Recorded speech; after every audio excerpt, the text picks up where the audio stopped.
Hello, Stoics in the making. Here at Stoic Path, on this channel, we delve into the ancient philosophy of Stoicism to bring practical wisdom for modern living.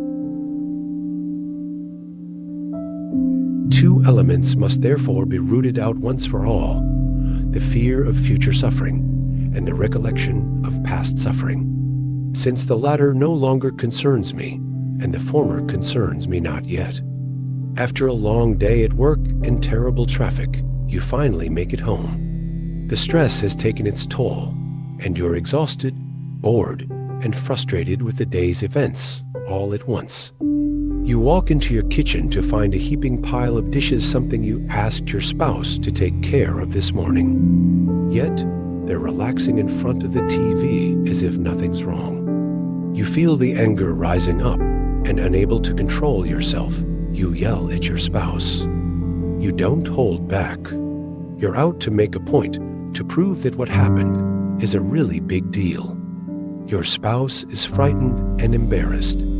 They're worried you've never yelled at them like this before.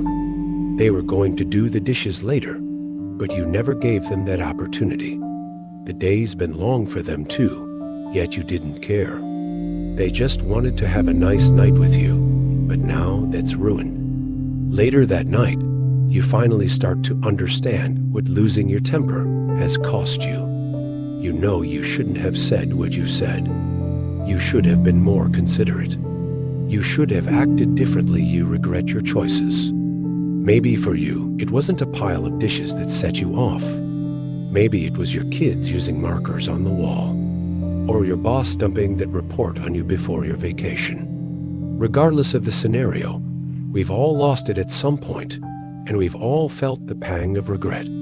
The Stoics would define regret as the moment when past events consume our present lives, when we dwell over things we have no control over, when we resist our fate. Marcus Aurelius argued that we must be satisfied with what we have and accept the present, all of it. Regret is the contrary, when we're not satisfied with what we have, when we reject what we've been given. Seneca said, "We often suffer more in imagination than in reality." He was saying that regret is no more than an emotion of our imagination. We believe that had we said something or held our tongue, had we acted differently, the outcome would have been different. Marcus Aurelius carried a similar mindset and provided a solution to this problem. External things are not the problem. It is your assessment of them, which you can erase right now. Let's take another look at that fight you had with your spouse. Your regrets are not about the actual dishes or your spouse. It's about your perception of expectations. You expected your spouse to have the dishes done when you got home. So you believe it should have been different, and had it been different, you would be better off. So does that mean it's your spouse's fault? Maybe for leaving the dishes in the sink, but certainly not for your overreaction, and definitely not for the regret you felt later that night. Regret is an internal problem, to be both diagnosed and treated by ourselves. We must learn to look past these self-focused emotions and master our feelings of regret. This post aims to help you understand your emotions, use the past to your advantage, and conquer your biggest regrets. Why do I feel regret? Life is very short and anxious for those who forget the past, neglect the present, and fear the future. We've all told ourselves, no regrets. There are countless memes, inspirational quotes, and videos reminding us online. Poets, singers, painters, and writers have been creating art about it for millennia. We've practically been conditioned to live by it. But no matter how many times we read about it, sing along to a song about it, or tell ourselves not to, we all have something we regret. We all have that nagging feeling that comes back to us. That hits us exactly when we thought we forgot about that time, that place, those people. It comes back at the very worst time. It sucks. It hurts. The power of regret is not to be understated. Best-selling author and founder of the American Regret Project, Daniel Pink, found that 82% of Americans experience regret, at least occasionally. Pink describes regret as an indispensable emotion, yet also claims it can be a positive instrument for improving your life. If we truly want to improve our life, we can't run away from these negative feelings. We can't hide them. But should we just accept this despair? Should we just come to terms living with regret? This is what the great writer Samuel Johnson must have been wondering near the end of 1775. With 1776 on the horizon, Johnson wrote in his diary, "When I look back on resolutions of improvement and amendment which have year after year been made and broken, either by negligence, forgetfulness, vicious idleness, casual interruption, or morbid infirmity, when I find that so much of my life has been stolen unprofitably away, and that I can descry by retrospection scarcely a few single days properly and vigorously employed, why do I yet try to resolve again? I try because reformation is necessary and despair is criminal." Johnson came to terms with his past, but not with his regret. He chose to reflect upon his hardships in order to better himself, to avoid making those same mistakes in the future. He chose to fight regret, not to wallow in it. If there's one thing we can learn from Johnson, it must be that experiencing regret is inevitable, but our actions and our mindset are not. Thus, the question is not, why do I feel regret? But rather, how do I deal with it? How do I move on? How can I make myself better because of this? In order to answer these questions, the Stoics practiced the following strategies to help them build their mental toughness and resilience, starting with examining what they controlled.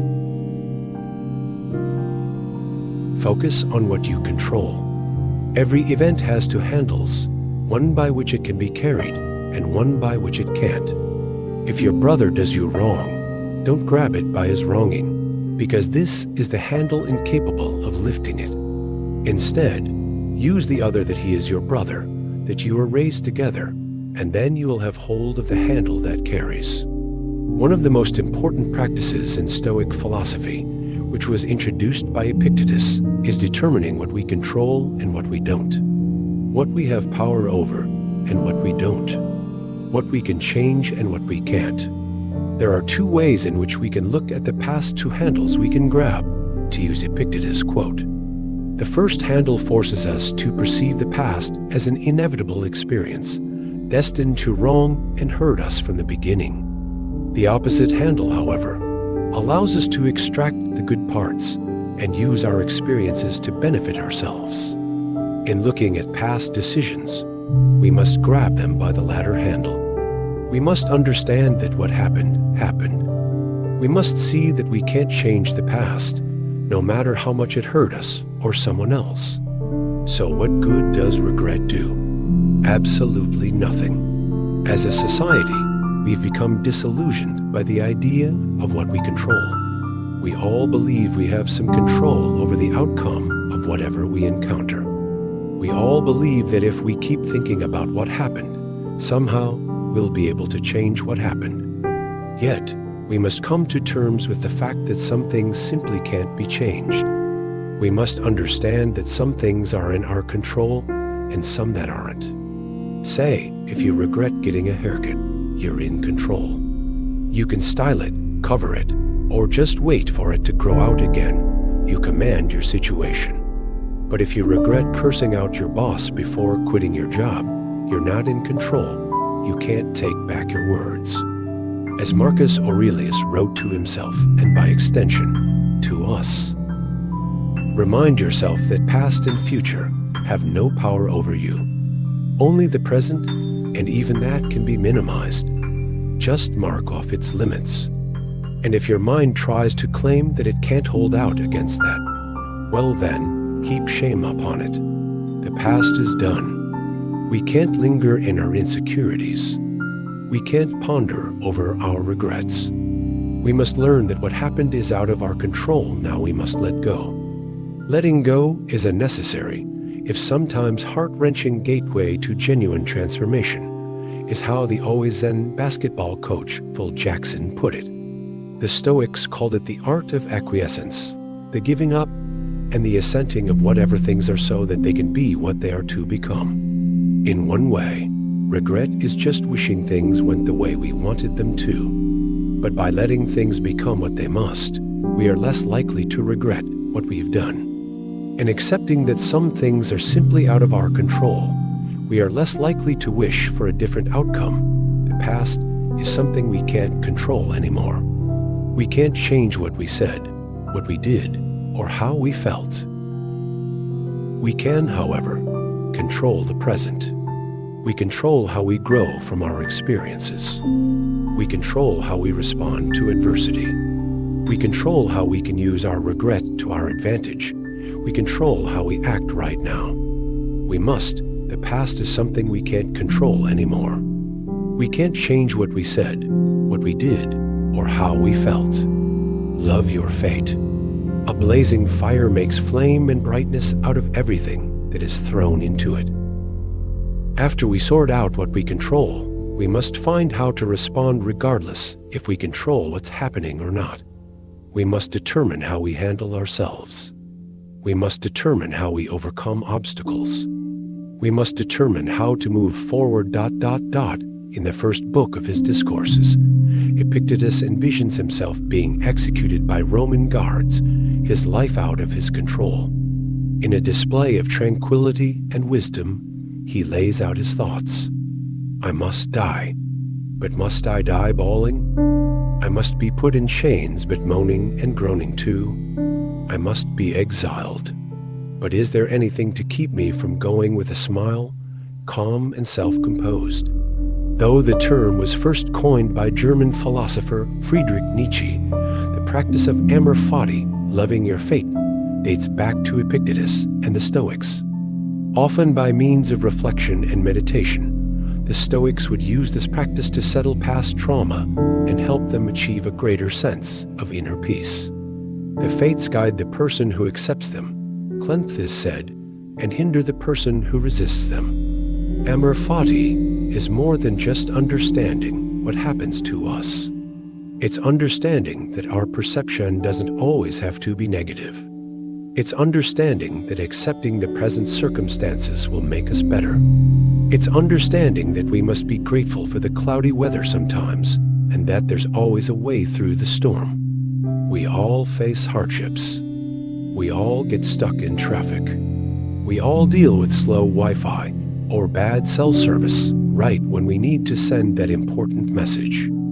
As rational people, we tend to think that these hardships were made specifically for us, that the world is out to get us, that we can't win. But this couldn't be farther from the truth. Everybody goes through obstacles. Everybody gets tripped up sometimes. As we talked about in the first section, we can't control some things in life. And these hardships, no matter how hard we try, will always be out of our control.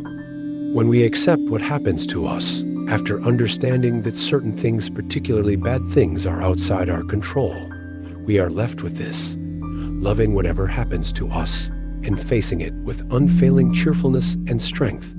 As best-selling author Robert Greene 48 Laws of Power Mastery put it, we need to accept the fact that all events occur for a reason, and that it is within your capacity to see this reason as positive. Marcus Aurelius portrays this concept perfectly in Meditations through the image of an artisan's shop.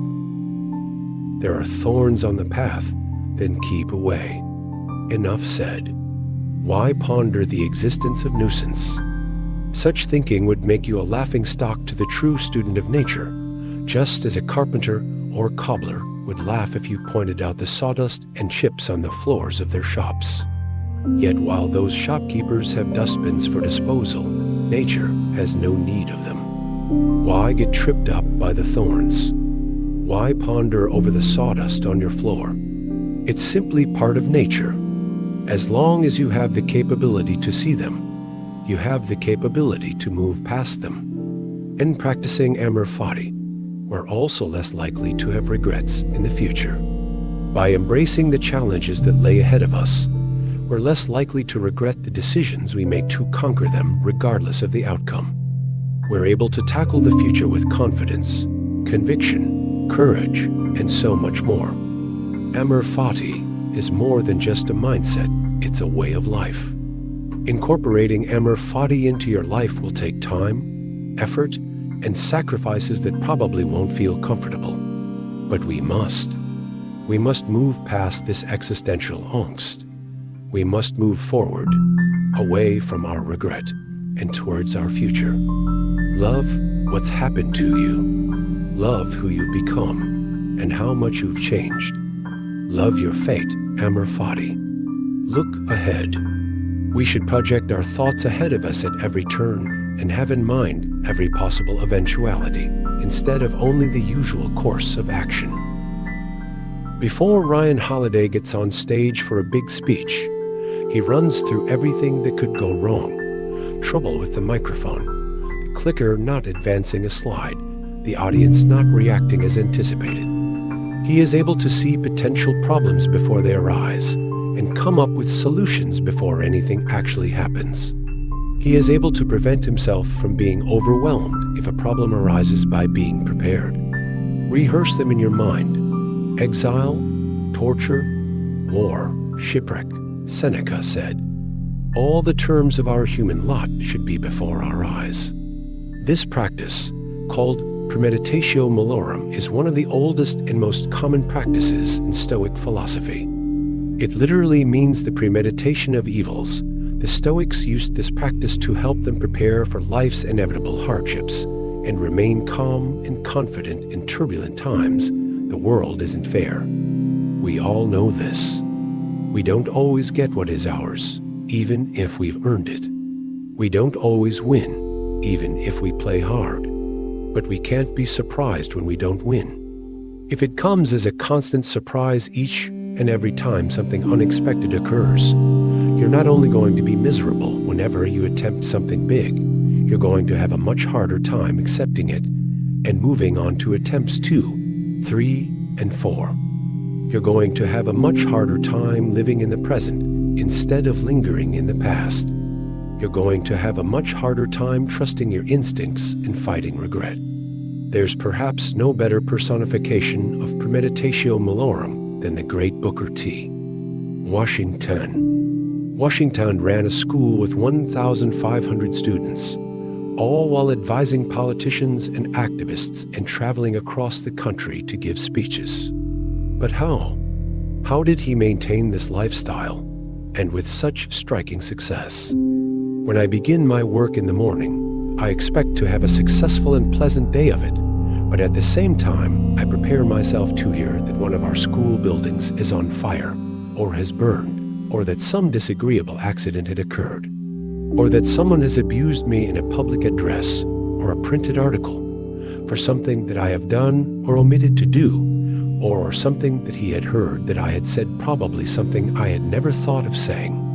He envisioned the worst possible things that could happen to him throughout his day. Not only envisioned, but he expected them to happen. In doing this, Washington was more prepared for the hardships of the day. A canceled train couldn't be as bad as his school burning down. Being late to dinner couldn't be as bad as someone verbally abusing him in public.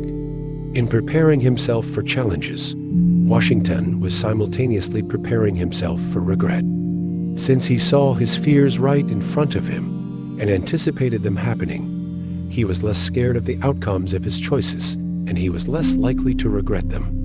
In the same manner, Epictetus used this to help him foresee all of the dangers that came with a seemingly easy decision: bathing. If you are going to bathe, represent to yourself the incidents usual in the bath: some persons pouring out, others pushing in, others scolding, others pilfering. For thus, if any impediment arises in bathing, you will be able to say, "It was not only to bathe that I desired, but to keep my will in harmony with nature.